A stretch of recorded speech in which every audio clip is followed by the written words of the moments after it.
સ્વાગત છે. આજે અમે આવ્યા છીએ રેલી બ્લોગમાં. જો આ આકાશ છે મારો, રમતો રમતો છે, ગાંડો છે. હાલો તમે જય શ્રી કૃષ્ણ કરો બેટા મમ્મીને. એ દેખો કોણ છે મારી પાછળ. દુલારાની શું કરવા આવી છો તું? તમે શું લેવા આવ્યા છો?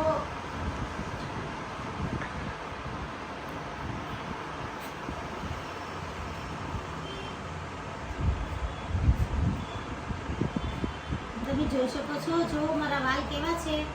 મારા જાનુ દીદી કેમ આવ્યા છે? મારા જાનુ લાડનો ઘૂઘરો મરચાનું છે. જોઈ શકો છો, આ મારો આકાશ છે. તો બહુ મારો દીકરો ડાયો છે મારો. જો જો જો અમારો દીકરો છે, મારો લાડનો ઘૂઘરો છે. લાડનો ઘૂઘરો ભાઈ તમને કહું છું, સાંભળો છો? જા દીકુ, લડે નહીં બેટા. દીકુ અહીંયા આવો બેટા. ચલો આજનો બ્લોગ ગમ્યો હોય તો લાઈક કરજો, શેર કરજો, મારી ચેનલને સબસ્ક્રાઇબ કરવાનું ના ભૂલતા. આવજો. જય શ્રી કૃષ્ણ.